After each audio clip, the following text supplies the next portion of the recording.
Imagine being the most powerful person in the world, the son of heaven himself, but living in constant terror. Your enemies aren't just outside your walls, they're lurking in every corner of your own court.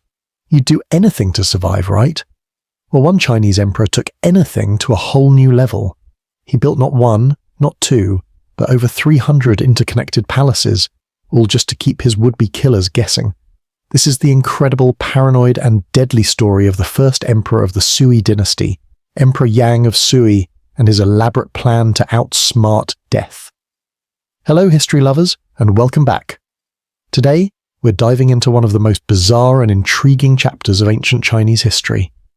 We'll explore the life and mind of Emperor Yang of Sui, a ruler often painted as a tyrant, a hedonist, and a man so obsessed with his own safety that he transformed his capital into a maze of royal residences. We'll cover who this emperor was, why he faced such intense assassination threats, the incredible scale and purpose of his palaces, and how these heavily documented facts reveal the immense paranoia that defined his reign. And if you're into wild historical stories like this one, definitely hit that like button and subscribe. We've got plenty more incredible tales from the past coming your way. Picture this. You're 24 years old, and you've just become the ruler of the largest empire on Earth. You control more territory than Rome at its peak, command millions of subjects, and your word is literally law. Sounds like the ultimate power trip, right?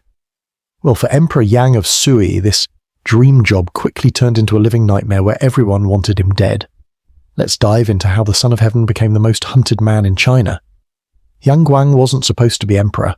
Born in 569 BC as the second son of Emperor Wen, he was initially destined for a life of relative comfort as a supporting prince. But Yang was ambitious, brilliant, and reportedly possessed an almost supernatural ability to read people and situations. Historical records from the Book of Sui describe him as exceptionally handsome, well-educated, and charismatic, qualities that would serve him well in the deadly game of imperial succession. The Sui dynasty itself was barely 20 years old when Yang came to power. His father, Emperor Wen, had accomplished something extraordinary. He'd reunified China after nearly 4 centuries of division and warfare. The country had been split between numerous kingdoms since the fall of the Han dynasty, and bringing it back together was no small feat. Emperor Wen was known for his frugality, administrative reforms, and relatively stable rule. He established a centralized government, standardized currency, and created a merit-based civil service system that would influence Chinese governance for centuries. But Yang had bigger plans, much bigger. When Emperor Wen died in 604 BC under circumstances that historians still debate today, Yang ascended to the throne as Emperor Yang of Sui. Some sources suggest Yang may have accelerated his father's death, though this remains unproven. What we do know is that Yang immediately began transforming the empire in ways that would make his father roll in his grave. The new emperor's first major project was nothing short of mind-blowing: the Grand Canal. This wasn't just any waterway. It was a 1,100-mile engineering marvel that connected northern and southern China, linking the Yellow River to the Yangtze River system. To put this in perspective, it was longer than the distance from New York to Miami, and they built it with 7th century technology. The canal required moving roughly 200 million cubic yards of earth, more than the Panama Canal, and involved hundreds of thousands of workers. But here's where things get dark. The Grand Canal came with a human cost that was staggering even by ancient standards. Historical accounts suggest that over 2 million people died during its construction. Workers were conscripted from across the empire, often leaving their families and farms behind. Many never returned home. The project consumed enormous resources and manpower, straining the empire's finances and creating widespread resentment among the population. Yang didn't stop there. He ordered the construction of a new capital city called Luoyang, complete with massive palaces, gardens, and administrative buildings. The scale was unprecedented. The main palace complex alone covered over 200 acres and could house thousands of courtiers and officials. He also launched ambitious military campaigns against the Korean kingdoms of Goguryeo, determined to expand Chinese influence on the peninsula. These Korean campaigns were particularly costly disasters. Yang personally led 3 separate invasions between 598 and 614 BC, each one consuming vast amounts of resources and resulting in devastating losses. The first campaign allegedly involved over 1 million soldiers, a number so large it's difficult to comprehend. When you factor in supply trains, engineers, and support personnel, Yang was moving what amounted to a small nation's worth of people across hundreds of miles of hostile territory. The military failures created a perfect storm of discontent. Veterans returned home with stories of incompetent leadership and senseless losses. Families mourned sons who died not in glorious battle but from disease, starvation, and exposure during poorly planned campaigns. Regional governors began questioning orders from the capital, and whispers of rebellion started spreading through the provinces. Yang's response to growing opposition was typically dramatic. He doubled down on luxury and spectacle. He commissioned the construction of massive pleasure barges for travelling the Grand Canal, some reportedly over 200 feet long and decorated with precious metals and silk. His court became legendary for its extravagance, with elaborate banquets, performances, and ceremonies that consumed enormous sums, while peasants struggled to pay the taxes funding these displays. The emperor's personal habits also raised eyebrows among traditionalists. Unlike his austere father, Yang surrounded himself with beautiful concubines, exotic entertainers, and foreign diplomats bearing expensive gifts. He collected rare books, commissioned elaborate artworks, and maintained multiple palaces filled with treasures from across Asia. While Chinese emperors had always lived well, Yang's lifestyle seemed excessive even by imperial standards. But perhaps most concerning to his subjects was Yang's apparent disconnect from the suffering his policies caused. While millions toiled on his construction projects and died in his wars, the emperor seemed focused primarily on his own comfort and legacy. Contemporary accounts describe a ruler increasingly isolated from reality, surrounded by flatterers who told him only what he wanted to hear. This isolation bred paranoia. As reports of unrest reached the capital, Yang began to suspect treachery everywhere. He started executing officials for minor infractions, dissolved long-standing alliances with powerful families, and began surrounding himself with bodyguards from minority ethnic groups, whom he considered more loyal than Han Chinese courtiers. The combination of military disasters, economic strain, and social upheaval created the perfect conditions for rebellion. By 610 BC, peasant uprisings were breaking out across the empire. These weren't small, localized disturbances. They were massive movements involving hundreds of thousands of participants. Leaders like Jai Rang and Li Mi began organizing what amounted to alternate governments in regions the imperial army could no longer control. Regional governors and military commanders found themselves in an impossible position. They could remain loyal to an increasingly unstable emperor and risk being destroyed by local rebellions, or they could join the uprising and become enemies of the state. Many chose a third option. They began making their own plans for the future, quietly building power bases while publicly maintaining loyalty to Yang. This is the critical context that explains what comes next in our story. Emperor Yang hadn't just made enemies, he'd created an entire empire of people who wanted him gone. From displaced peasants to ambitious generals, from overtaxed merchants to idealistic scholars, Yang had managed to unite virtually every segment of Chinese society in opposition to his rule. And that's when his paranoia reached legendary proportions, leading him to devise one of history's most elaborate security systems, a network of palaces so complex that even his own guards couldn't predict where he'd be sleeping on any given night. But before we explore that architectural maze, we need to understand exactly who was trying to kill him and why their threats were so terrifyingly real. Imagine if the President of the United States had the White House, then built 299 more identical White Houses all connected by underground tunnels, and nobody, not even the Secret Service, knew which one he was sleeping in on any given night. Sound crazy? Well, that's exactly what Emperor Yang did, except his version was even more elaborate and paranoid. Welcome to the most insane home security system in human history. By 605 BC, just 1 year into his reign, Emperor Yang had already begun construction of what would become the most complex residential network ever built by a single person. The emperor's palace system wasn't just about luxury, it was a sophisticated counter-surveillance operation, designed to keep the most powerful man in the world alive in a country where literally millions of people wanted him dead. The centerpiece of this system was located in Jiangdu, modern-day Yangzhou. which Yang had designated as his secondary capital, but calling it secondary is misleading. By the end of his reign, Yang spent more time in Jiangdu than in the official capital of Luoyang. The reason was simple. Jiangdu was where he felt safest, surrounded by his labyrinth of interconnected palaces.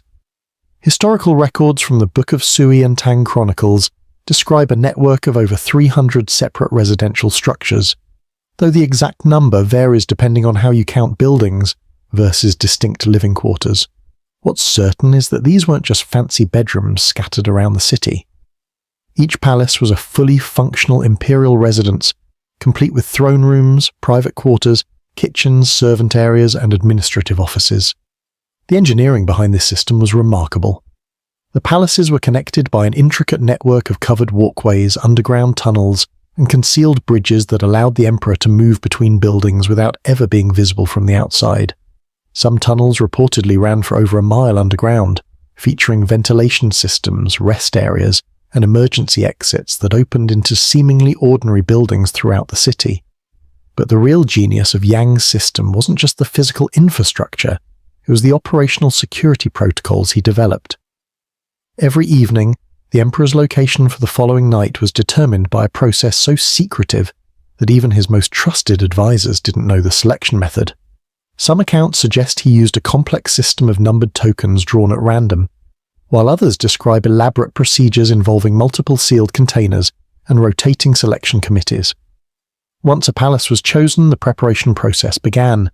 Teams of servants, guards, and food tasters would be dispatched to multiple locations simultaneously, sometimes as many as 10 different palaces, to prepare identical setups. This meant that on any given night, 10 separate palaces might be fully staffed and ready to receive the emperor, but only Yang and perhaps 2 or 3 of his most trusted bodyguards knew which one he would actually occupy. The deception extended to his travel arrangements. Yang's daily movements involved elaborate shell games that would make modern security experts impressed. Multiple identical processions of carriages, horses, and guards would leave from different locations at staggered times, all following different routes through the city. Some convoys were decoys carrying body doubles or empty carriages, while others transported actual imperial personnel to maintain the illusion. Yang's personal carriage was itself a masterpiece of defensive engineering. Contemporary accounts describe a vehicle so heavily armoured that it required 8 horses to pull it, with walls thick enough to stop arrows and a roof designed to deflect projectiles. The interior was allegedly equipped with emergency supplies, weapons, and communication devices that allowed the emperor to coordinate his security even while in transit. The scale of manpower required to maintain this system was staggering. Each palace required a permanent staff of at least 50 people: cooks, cleaners, guards, administrators, and maintenance workers. With over 300 palaces, Yang was employing roughly 15,000 people just to keep his residential network operational. This doesn't include the additional thousands of guards, drivers, and security personnel involved in his daily movements. But Yang's paranoia extended beyond just changing locations randomly. He also implemented sophisticated counterintelligence measures designed to identify potential threats before they could act. Each palace was equipped with hidden observation posts where trusted agents could monitor the behavior of servants and visitors. The emperor maintained multiple spy networks that reported directly to him, often bypassing traditional court hierarchies entirely. The architectural design of individual palaces reflected Yang's security obsessions. Most buildings featured multiple bedrooms, so even once assassins identified which palace the emperor was in, they still couldn't know which room he occupied. Walls were constructed with hidden passages that allowed rapid escape, and many rooms had concealed weapons caches and emergency supplies. Yang also pioneered what we might recognize today as security through redundancy. Each palace contained identical furnishings, artwork, and even personal items, so the emperor could maintain his usual routines regardless of location. His clothes, books, and ceremonial objects were duplicated across multiple sites, ensuring he could conduct imperial business normally while maintaining operational security. The psychological impact of this system on Yang's staff was intense. Servants never knew which palace would be occupied on any given night, meaning they all had to maintain perfect readiness at all times. guards couldn't establish comfortable routines or familiarize themselves with specific locations as their assignments changed constantly. This created an atmosphere of perpetual tension and uncertainty that extended throughout the entire imperial household. Yang's obsession with unpredictability even extended to his meals. Food was prepared simultaneously in multiple kitchens, with identical dishes created at different palaces. The emperor's food tasters, men whose job was literally to die if the food was poisoned, were stationed at various locations, never knowing if they were testing the meal the emperor would actually eat or just another decoy. The communication systems Yang developed were equally sophisticated. He established networks of signal fires, messenger routes, and coded communication protocols that allowed him to coordinate government business from any of his locations. Official documents were often prepared in multiple copies and distributed to different palaces, ensuring continuity of administration regardless of where the emperor happened to be staying. Perhaps most remarkably, Yang managed to keep this entire system functioning for over a decade. The logistical complexity of coordinating hundreds of buildings, thousands of staff members, and elaborate daily deception operations would challenge modern governments with digital communication systems. Yet Yang's administrators accomplished this using 7th century technology, paper documents, horseback messengers, and human memory. The financial cost of maintaining this system was enormous. Beyond the construction expenses, the daily operational costs included feeding and housing thousands of workers, maintaining hundreds of buildings, and operating complex transportation networks. Some historians estimate that Yang's palace system consumed roughly 10% of the entire imperial budget, an astronomical sum for what was essentially one man's home security system. But for Yang, the expense was justified by results. For most of his reign, the palace network successfully prevented successful assassination attempts. While plots were frequently discovered and conspirators executed, no assassin managed to penetrate the emperor's residential security. The system's effectiveness lay not just in its physical defenses, but in its psychological impact. Potential killers couldn't plan attacks because they couldn't predict the emperor's location. The palace network also served a political function beyond security. The sheer scale and complexity of the system demonstrated imperial power in ways that impressed foreign ambassadors and intimidated domestic rivals. Visiting dignitaries would be given tours of selected palaces, marveling at the engineering and wondering how many more buildings lay hidden throughout the city. Yet this elaborate fortress of Paranoia contained the seeds of its own destruction. The very measures Yang took to protect himself isolated him from accurate information about his empire's condition. Surrounded by layers of security and staff who feared bringing bad news, the emperor became increasingly detached from the reality of widespread rebellion and economic collapse happening beyond his palace walls. As we'll see next, Yang's enemies were not deterred by his elaborate defenses. Instead, they adapted their tactics, infiltrated his security networks, and ultimately turned his own protective systems against him. The hunters were learning to navigate the maze, and they were getting closer to their target with each passing day. Here's something that'll blow your mind. By 610 BC, Emperor Yang had survived over 40 documented assassination attempts. 40. That's roughly one every 3 months during his reign. But these weren't random acts by lone wolves. They were coordinated strikes by some of the most dangerous people in China. So who exactly was trying to kill the Son of Heaven, and how close did they actually get? The threats against Emperor Yang came from 3 distinct but equally lethal sources, each with their own motivations, methods, and access to imperial targets. Understanding these groups reveals just how precarious Yang's position truly was, despite all his elaborate security measures.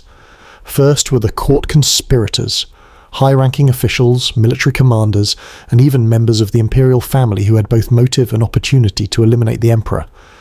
These weren't peasant rebels throwing rocks. These were sophisticated players with intimate knowledge of palace protocols, guard rotations, and imperial routines. Many had served under Yang's father and viewed the current emperor as a departure from proper Confucian governance.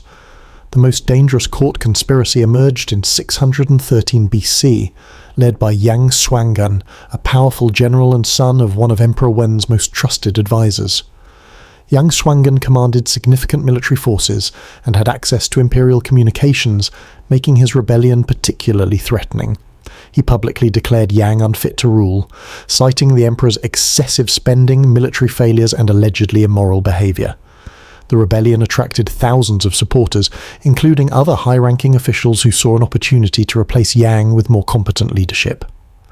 What made court conspirators so dangerous wasn't just their access, it was their intelligence networks. These men knew Yang's habits, his favourite foods, his trusted servants, and his personal weaknesses. They could place poisoned wine at imperial banquets, bribe bodyguards, or arrange accidents during hunting expeditions. Several attempts involved contaminated meals prepared by palace kitchens, forcing Yang to employ multiple food tasters and creating the elaborate meal preparation protocols we discussed earlier. The second category of threats came from scholarly and intellectual opposition groups. This might sound harmless to modern ears, but in Imperial China, scholars wielded enormous influence and often had direct access to the emperor through various court positions. Many intellectuals viewed Yang's reign as a betrayal of traditional Chinese values, particularly his excessive spending on personal luxury while the empire struggled with war debts and natural disasters. These scholarly conspirators were particularly creative in their assassination methods. One documented plot involved a group of court historians who planned to present Yang with a poisoned scroll during a routine document review session. Another scheme involved Confucian scholars who intended to use a ceremonial sword presentation as a cover for an attack. Their advantage lay in their ability to approach the emperor in seemingly innocent contexts, literary discussions, policy briefings, or cultural ceremonies where weapon searches might be less thorough. The scholarly opposition also proved adept at psychological warfare. They circulated prophecies and omens suggesting Yang's reign was cursed, undermining his legitimacy and encouraging others to take action. Some even composed elaborate poems and essays that, when read carefully, contained coded instructions for potential assassins. Yang's paranoia about written materials, he reportedly had all documents screened by multiple readers before touching them, stemmed partly from these intellectual threats. But the most dangerous enemies were the peasant rebellion leaders, men who commanded armies numbering in the hundreds of thousands and controlled vast territories outside imperial authority. Unlike court conspirators who worked in shadows, these rebel leaders operated openly, declaring their intention to overthrow Yang and replace him with new leadership. Li Mi emerged as one of the most formidable rebel commanders. A former imperial officer who defected after witnessing the catastrophic Korean campaigns, Li Mi possessed both military expertise and intimate knowledge of imperial operations. His rebel army controlled significant portions of central China and repeatedly attempted coordinated strikes against Yang's various palaces. Li Mi's forces were particularly effective because they included former imperial soldiers who understood palace security procedures. Another major threat came from Du Jiande, who controlled northeastern territories and maintained a sophisticated intelligence network that penetrated deep into imperial administration.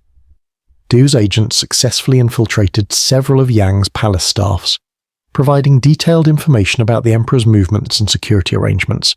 One documented attempt involved Du's agents coordinating simultaneous attacks on 3 different palaces they believed Yang might be occupying. What made these rebel leaders especially dangerous was their popular support. Unlike court conspirators who operated in secrecy, rebel commanders could recruit openly among populations suffering from Yang's policies. They offered rewards for information about imperial movements, creating a vast network of potential informants throughout the empire. The rebels also employed increasingly sophisticated tactics. They studied Yang's palace rotation patterns, attempting to identify preferences or predictable elements in his security procedures. Some groups sent assassins disguised as servants, merchants, or even foreign diplomats, taking advantage of the constant flow of people required to maintain Yang's elaborate lifestyle. Perhaps most chilling were the family conspiracies. Several documented plots involved Yang's own relatives, including cousins and in-laws who felt threatened by his erratic behavior or saw opportunities to claim power themselves. These family conspirators had unparalleled access to the emperor during private ceremonies, family gatherings, and informal occasions when security might be more relaxed. The psychological pressure of facing constant threats from multiple directions had profound effects on Yang's behavior and decision-making. Imperial records describe an emperor who became increasingly erratic, paranoid, and violent toward anyone he perceived as potentially disloyal. He executed hundreds of officials on mere suspicion of treachery, creating a climate of terror that ironically generated even more enemies. Yang's security measures successfully prevented most assassination attempts, but they came at enormous cost. The emperor became a prisoner of his own protective systems, increasingly isolated from accurate information about his empire's deteriorating condition. His enemies were learning, adapting, and growing stronger, while Yang remained trapped behind layers of security that ultimately couldn't protect him from the empire-wide rebellion that was building towards an explosive conclusion. The hunters were closing in, and soon Yang's elaborate maze of palaces would become his tomb. Now, I know what you're thinking. 300 palaces, multiple assassination attempts every year? This sounds like something out of a fantasy novel. But here's the thing that'll surprise you. This story is actually one of the best documented episodes in ancient Chinese history. We're not dealing with myths or legends here.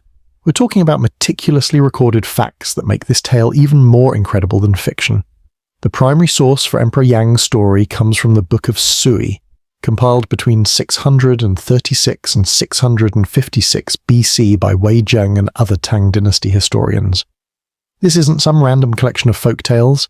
It's one of the 24 histories, the official historical records that Chinese scholars have considered authoritative for over 1,000 years.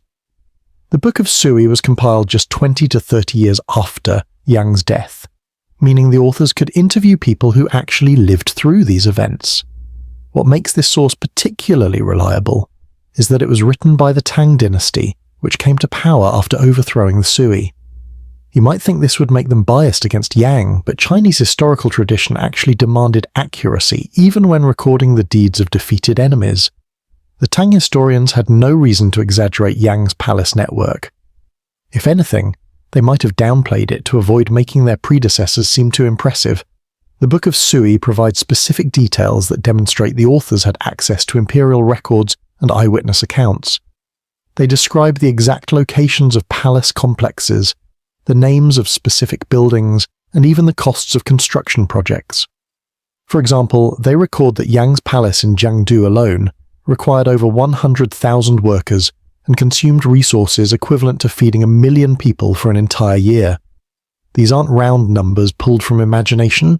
They're the kind of precise figures you'd find in administrative documents. Supporting evidence comes from the Comprehensive Mirror in Aid of Governance, compiled by Sima Guang in the 11th century. This massive historical work drew from hundreds of earlier sources, many of which are now lost. Sima Guang's account corroborates the Book of Sui's description of Yang's palace network and adds additional details about security procedures and assassination attempts. The fact that these independent sources align so closely strengthens the historical credibility. Contemporary poetry and literature also support the core narrative. Du Mu, one of China's greatest poets, wrote extensively about Yang's palaces in works like Reflections on the Palaces of Sui. While Du Mu lived centuries later, he drew from earlier poems and accounts that were contemporary to Yang's reign. His descriptions of abandoned palace complexes and their elaborate security features match the historical records remarkably well. Foreign sources provide another layer of verification. Korean chronicles from the Goguryeo Kingdom describe Chinese diplomatic missions that mentioned Yang's unusual living arrangements. These accounts, written by Yang's enemies during the Korean campaigns, had no reason to fabricate or exaggerate details about Chinese palace security. Yet they corroborate the basic facts about Yang's complex residential system and his reputation for extreme paranoia. Physical evidence, while limited after 1,400 years, still exists in some locations. During the 1980s, construction projects in Yangzhou uncovered foundations and tunnel systems that matched descriptions from historical texts. While much of Yang's palace network was destroyed during the rebellion that ended his reign, enough remnants survived to confirm that large-scale construction projects did occur in the locations described by ancient historians. The documentation of specific assassination attempts is particularly detailed. The Book of Sui names individual conspirators, describes their methods, and records the dates of various plots.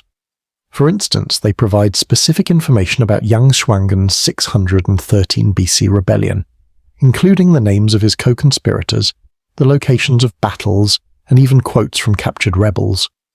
This level of detail suggests the historians had access to interrogation records and official reports from the time.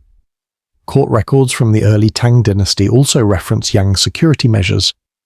When the Tang established their own government, they inherited many former Sui officials who had worked in Yang's administration. These men provided first-hand accounts of palace operations, security protocols, and the emperor's daily routines. Their testimony appears in various Tang administrative documents and legal records. Perhaps most convincingly, the scale of Yang's projects is consistent with other documented Sui achievements. The Grand Canal, which definitely exists and remains in use today, demonstrates that Yang's government had the resources and organizational capacity for massive construction projects. If they could build a 100-mile waterway, constructing 300 interconnected palaces becomes much more believable. The number 300 inches itself appears consistently across multiple sources, though historians debate whether this represents individual buildings or distinct residential complexes. Some scholars suggest the actual count might have been closer to 200 separate structures, while others argue it could have been higher when counting all associated buildings. Regardless of the exact figure, all sources agree that Yang maintained an unprecedented number of royal residences. What's particularly remarkable is how these historical accounts explain Yang's eventual downfall. The same sources that document his elaborate security measures also record how they ultimately failed. In 618 BC, General Yuan Huaji led a conspiracy that successfully located and killed Yang in one of his Jiangdu palaces. The historical record even preserves details about how the conspirators bypassed Yang's security systems, providing a fitting end to this thoroughly documented story. This isn't legend or mythology, it's one of history's most paranoid emperors, recorded by some of China's most meticulous historians, creating a security system so elaborate it defies belief yet remains undeniably real. In the end, all of Emperor Yang's elaborate precautions proved to be futile. His reign of terror and extravagance led to a full-scale rebellion, and in 618 BC, he was finally assassinated by one of his own generals. The very men he'd commanded to protect him turned on him. The story of the emperor and his 300 palaces is a powerful and sobering lesson. A ruler's greatest threat often comes not from shadowy figures, but from the very people they have wronged. His desperate attempt to outrun his enemies ultimately created the conditions for his own downfall. What are your thoughts on this topic? Do you think his paranoia was justified, or was it a symptom of his tyranny? Let me know in the comments below. If you enjoyed this journey into ancient Chinese history, please hit that like button and subscribe for more deep dives into the weird and wonderful parts of our past. Thanks for watching, and I'll see you in the next video.